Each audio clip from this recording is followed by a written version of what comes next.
Well, each exercise kind of takes you directly. So Yeah. let's give me an example. Let's just have an example of one of these exercises. One of them ones where you use something physical. Okay.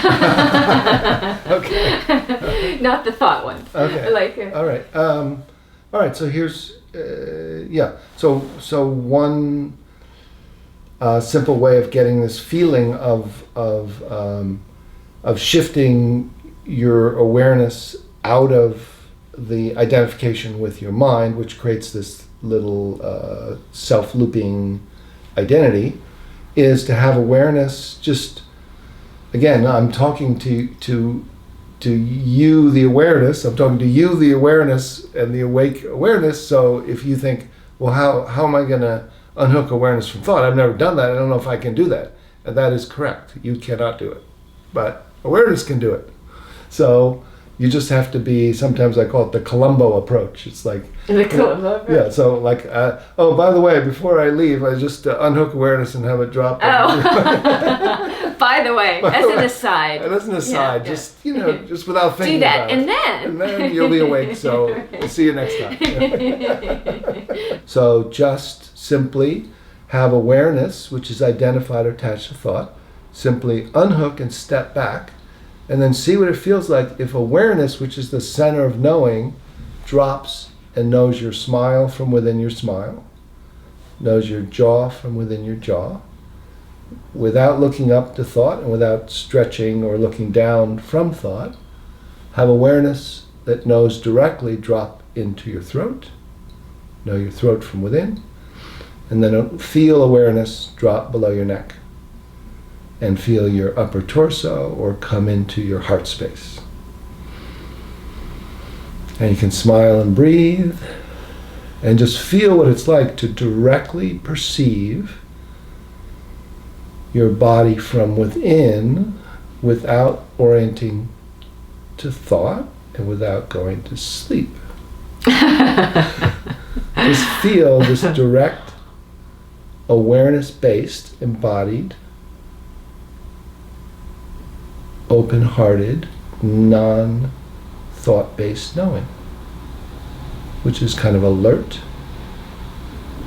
It's aware of space, it's aware of aliveness, and it's aware of awareness, which is aware by itself. Just feel that relief and notice this new non-conceptual, embodied way of shifting into another dimension of your consciousness. See what's absent that was there, and then see the qualities of presence that start to kind of shimmer.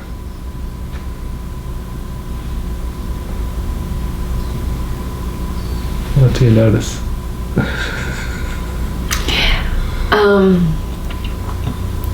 What I love, and one thing I love about that is the not checking up. Mm-hmm. You say looking up? Yeah, not looking up. I'm not looking up, and I'm not looking down here from, going, oh look that's that. happening there. I'm not this witness watching this, which is and you're not stretching. what we do a lot, like, Yeah. okay, I feel my knee, and now I'm from here. labeling here, but it's you literally talk about being there. Yeah. And for me that's like juicy. I mean, it's like, oh, it's nice. It's full, it's nice, it's warm, there's love, and the not looking up, looking down is free, because you realize it's kind of like the Wizard of Oz is behind there trying to move all the gears to make that thing work, and it's like he's not there anymore. And so you can just allow it to be something without all the stuff there, and that's nice. Yeah. And then take us out. Yeah. Take us out. So then, interestingly, there's a bunch of different ways, kind of like you talk. I'm like you. aware of different learning types. So Yeah. some people are kinesthetic, some people are emotional, some people are more mental, some people are visual, some people are auditory. So I use different doors for, and some people will like, oh, that one was really good and that one didn't work so well. And but by the time we do short little Everyone does everything. Something's going to starting to happen, start a and movement. they get to the same place. Yeah. And then, interestingly, they use their own words to describe it, and they don't need to use the vocabulary that I'm starting with. And that's the style of his teaching. He'll kind of guide you to an experience, and then literally, rather than talking about it, he has everyone go around the room and report their words. And what's nice always about that is one, as a student, you get to hear what everyone else is doing. Not that I'll have some of that or what he is, but it helps open your idea to other things it can be, or maybe it was words you hadn't thought to describe of your own experience. As the teacher sitting there, I was going, way to go, you know, like, you hear that? You hear all that stuff? That is so good, you know, it's like, there's popcorn happening in this room, you know. And throughout the workshop, you'd hear someone at the beginning going, aware of awareness, what? You know, you'd hear them at the beginning, and at the end, there were a couple people at the end going, oh, and you get these ahas, and you know, as a teacher, I was, you know, high-fiving him and going, that is so cool, because that's your, you know, as a teacher, the moody tell, you get this like joy at that, because you know they walked out the door with something that's gonna shift their life in a good way. And they're giving them tools to be able to do it themselves. So there's like, you know, these short practices, and you know, I've written this book about it. Your book. I almost forgot. There's a book. You want a book on this? There's a book on this. What's your book called? There's a book on this. Shift into Freedom: The Science and Practice of Open-Hearted Awareness. All right, got that. So Shift into Freedom. And then currently there's an audio. And it's a very perfect title for what this is, too. It is exactly a shift into freedom. And there's an audio? Yeah, and the audio currently is the audio of the practices, not the audio of the book. Oh, you didn't want to sit there for 12 hours and read your book? I ended up doing that, and that will come out. Oh, okay.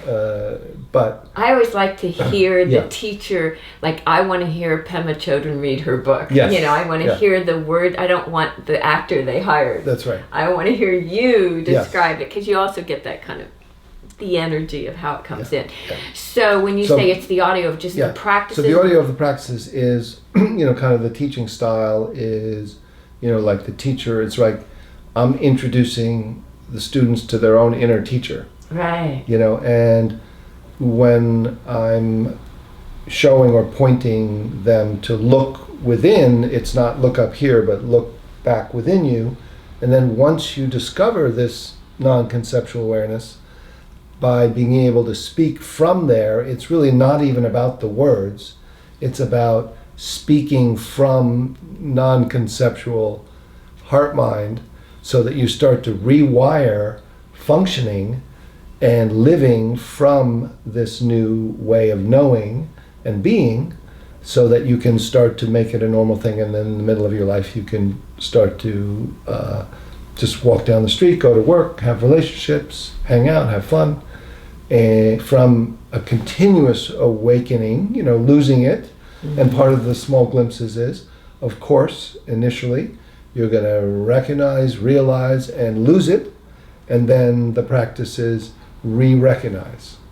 So training to re-recognize and return and remain, and then speak and walk and talk from there, and then lose it. And then no big surprise, just re-recognize. And then again, and the training can be done with these small glimpses in the midst of your day.